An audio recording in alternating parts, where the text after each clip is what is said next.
I don't want to say method, but do you need No, like a refresher or just like a minute for there is yourself? a decompression thing. Yeah. I do kind of need a reset at the end, or it takes me a while to sort of decompress. But I think that's just because acting takes a certain amount of energy, and then to just sort of come Right. down right off of it. It's almost athletic at times. I feel like I think of it as a sport for your feelings. The new sports league feelings. Yeah, feeling. In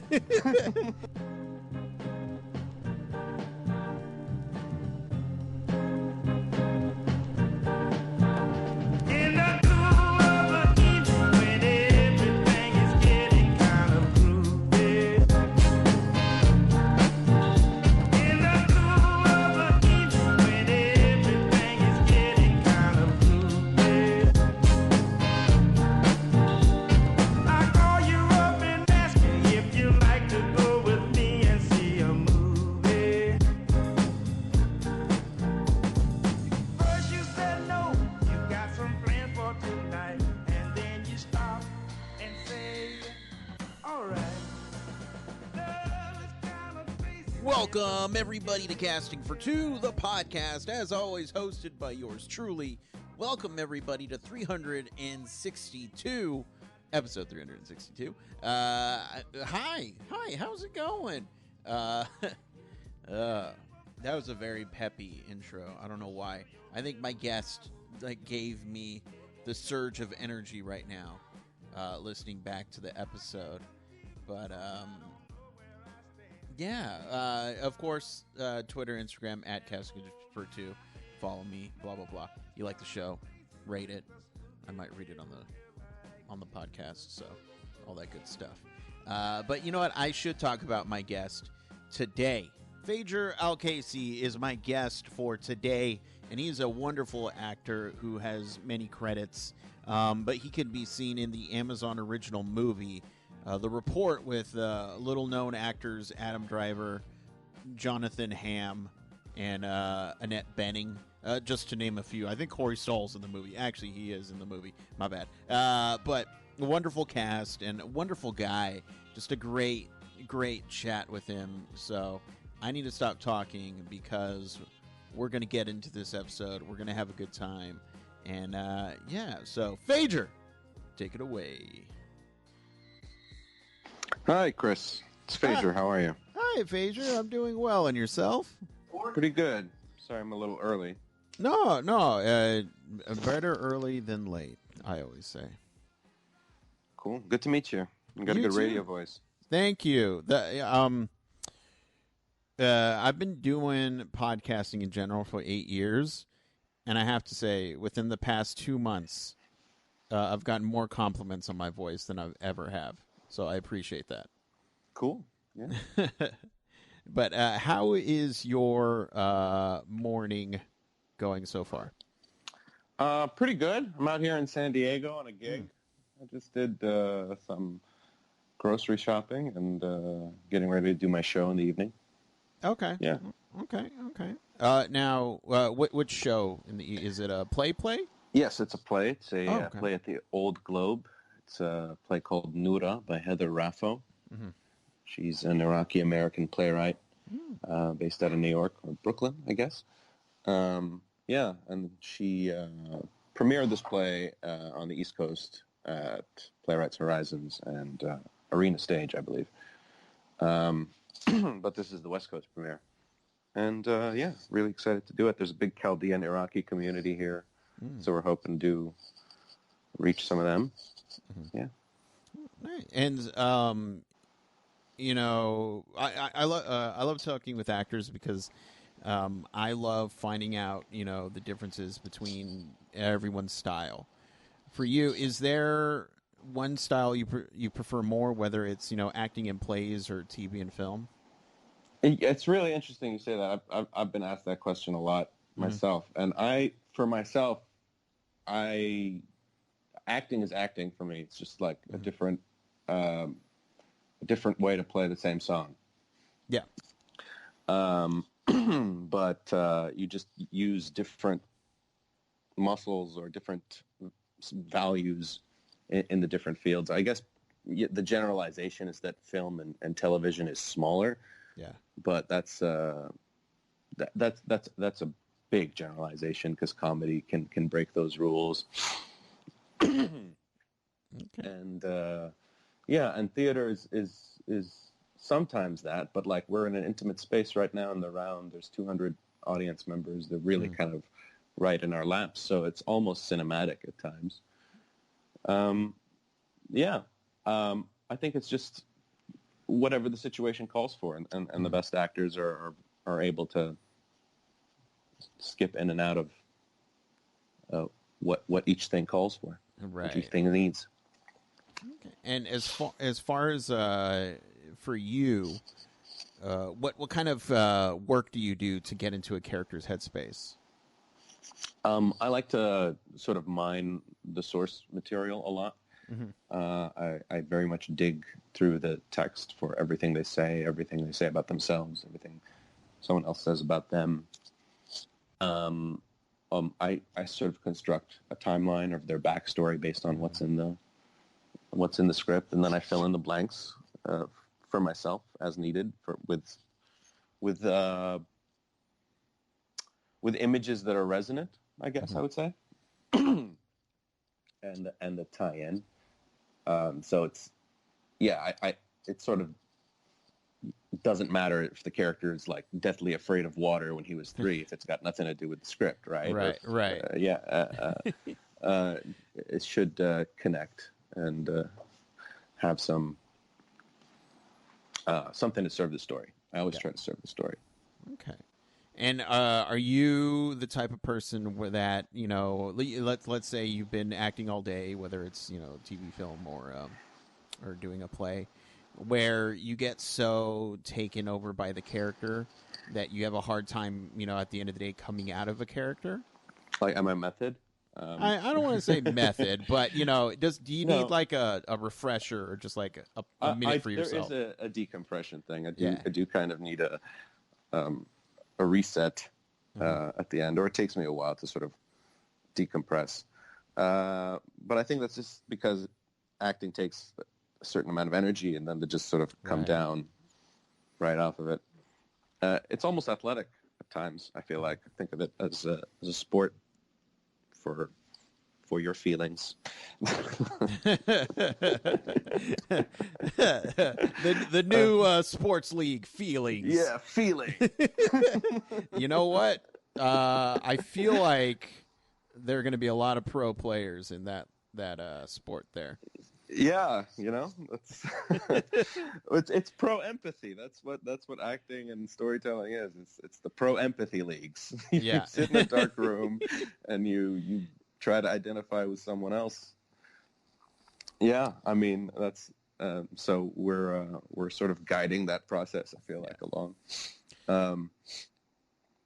But yeah, I have had a little bit of leakage from characters' lives into mine. I played Oberon at Tantrum Theater in Ohio, and I was talking to someone on the phone, and I found myself climbing a bunch of trees, and I was like, "Why am I in this tree?" and the person I was talking to was like, "Because you're playing the King of Fairies, maybe." I don't know. Yeah. And a light bulb moment. It's like, oh yeah, get down. Yeah, Get in touch with myself. So you just start like you were just like just didn't even know you were climbing a tree. I mean, I did. I just followed an impulse. Gotcha. Okay. And was like, why did I have this impulse? Kind of thing. Yeah. Yeah. Okay. Has there ever been a time where, because actors, sometimes they don't have that much time to craft a role or to connect to a role. Has that ever happened to you where you were reading for a part that you just were not gelling, you and the character were not gelling together? Sure. Yeah. There's been moments of struggle, I'll say, but yeah. But I'd like to think we come out the other side of it, me and the character. I can't think off the top of my head which one never clicked for me. So that's probably good. I mean, that's a good sign. Yeah. But so I want to we're gonna do some backpedaling here because I'm curious. What was it about acting that caught your attention? You know, I was thinking about this a lot recently, and I sort of fell into acting late as a teen, and it was an extracurricular activity that I discovered, and I was like, wait, you can do this? You can actually, like, make a living off of this? It's possible? Yeah. And I was blown away by that, the idea of, play, a very serious play, but play, as a way to live, and this idea that you could be sort of everything and or anything. I was like, wait, what? Yeah. Like, I don't have to decide. You mean I can be a princess? Yes, please. Yes. Finally. Sign me up. So if you found it later on in your life, was there, a goal that you were aiming to do? Like, I want to be a teacher or something like that? When I first, I was always interested in storytelling. I was on the path to writing, and I still write a little bit, and illustrating, and I still do that.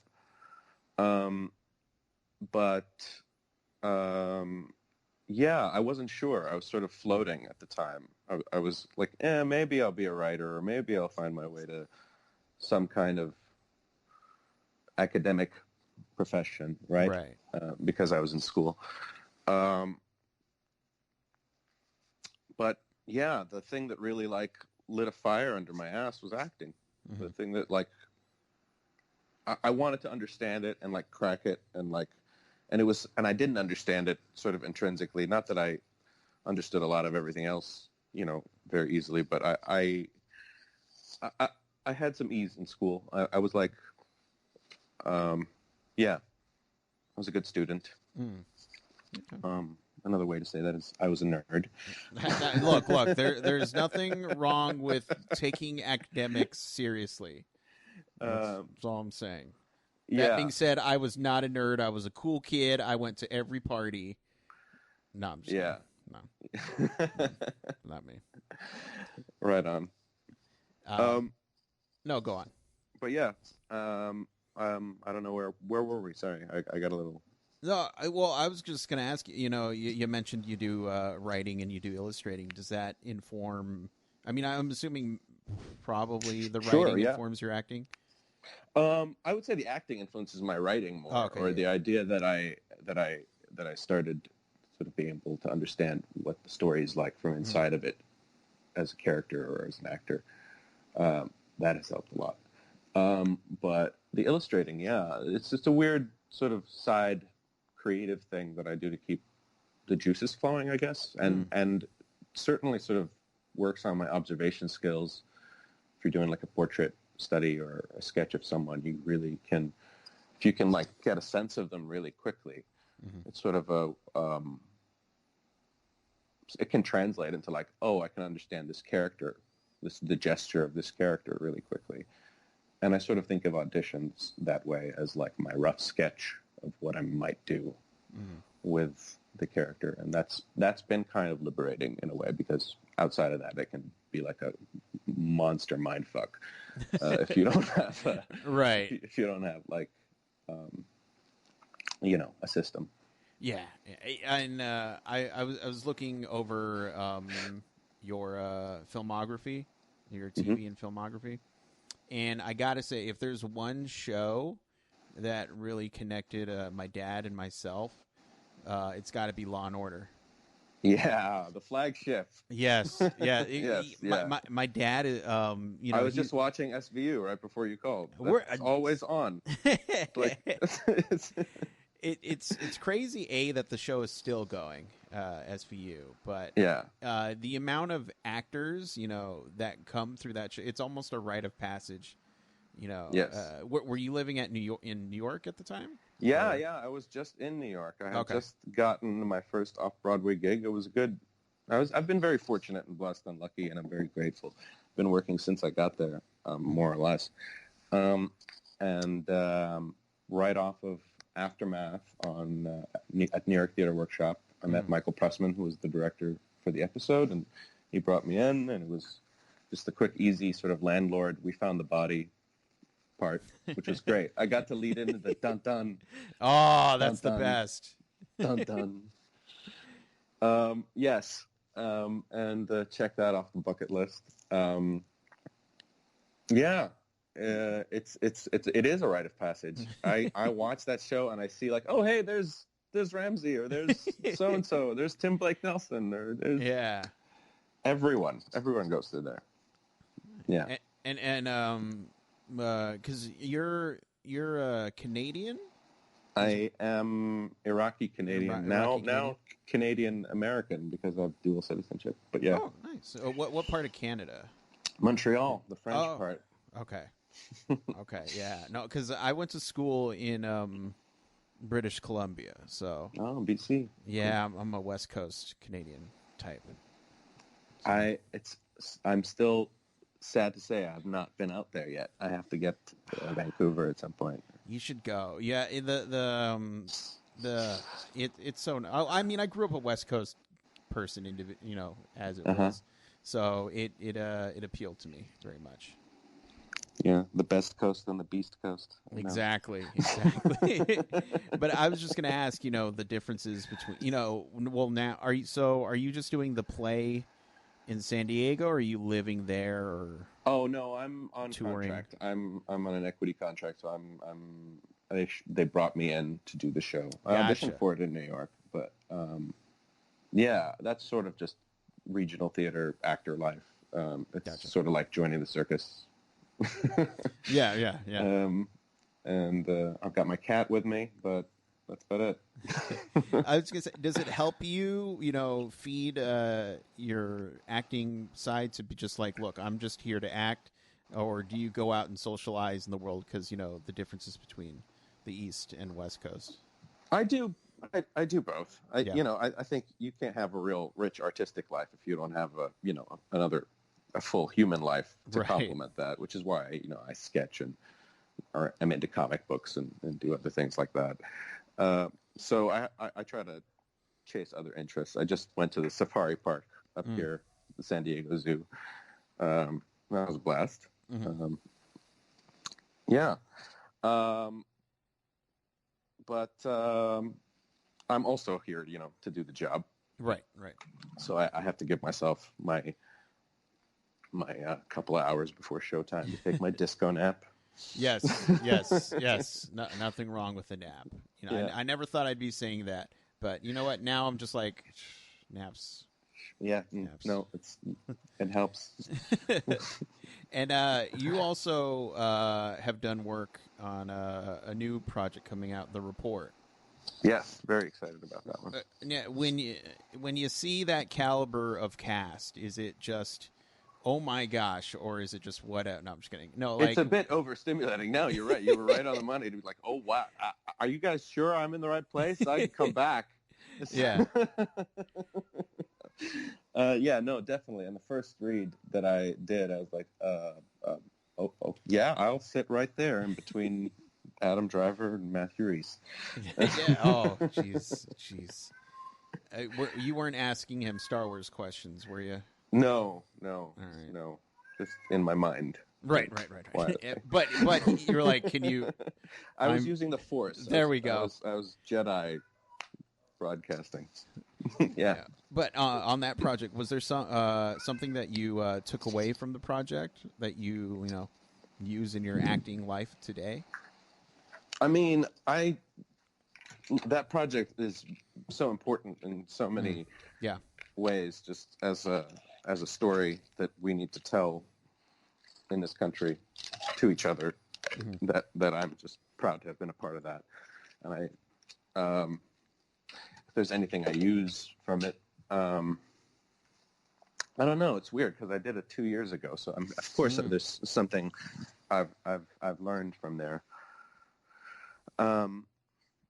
It's more of the same, It's really like staying present, and talking and listening, and really honoring the character and the source. It was especially interesting with this one because he's a real person. Mm-hmm. The character Ali Soufan is an FBI agent, and as far as I'm concerned, an American hero who helped crack, who the mastermind of the 9/11 plot was, who did it like the old-fashioned way. I can't believe we have to call it that now, which was not torture. Right. The old-fashioned way being, as distasteful as it might be, is rapport building with these people, and yes, they're enemy combatants, but to treat them like prisoners who have rights, I guess. I don't know. Right. This story of the report is how we fell into this weird, dark rabbit hole of, the letter of the law, not the spirit of the law, in regards to the torture memos. And Adam Driver's character, Daniel Johnson, is the lead. I share a couple of scenes with him, and with some other heavy hitters. Yeah, it's great. It's great. I was honored, and like really still kind of pinch myself to go, was like, that happened? Also, it's like, you're not really sure if it did happen. Like, was I kidnapped? And I remember this warehouse that we shot at, but then that was it. you wake up at 4:30 in the morning, they ship you, you're in a trailer, you're like, and then like 2 years later, this thing comes out. You're like, oh yeah. Oh yeah, I think I'm in that. I did that. Yeah. I'm so glad that it's getting the attention that it's getting right now. I hope I know people will be pleased. I think it's going to be a good project. Yeah. And you mentioned earlier, auditioning. Mm-hmm. And if there's one thing I love on the podcast, it's a good horror story. Jesus. And I'm wondering if you have any good audition horror stories. I mean, they all run together. There's the guy that literally scoffed when I walked in. Oh, what? It's like, okay, all right, let me turn around. Yeah, wow. Yeah, and I don't know. I have to. You sort of like put them in the temporary folder and then just delete. Right. Doesn't work out. No, I mean, the scoffing is just that's bad enough. Yeah, I probably. And this was, I'm assuming, like a well-known casting person. No. I think it was just like they got this guy. Like this, I think it was a comment on how not right I was for it, and like, okay, fine, but it's like inner monologue, dude. And if anything, teaches you to not take the rejection personally. Right. Yeah. Right. Wow. Well, you know what? I'm sorry you got scoffed at. Scatted at. Had scoffed. Yeah. But for the people at home who would like to keep up with everything that you do, follow you online, all that good stuff, where can they do all that? I'm at Dear Fajer on Twitter and Instagram. That's DearFajer. And www.fajeralkaisi.com is the website. I haven't updated in a while, which means I probably should, yes. Especially now. Yeah. But yeah. Yeah.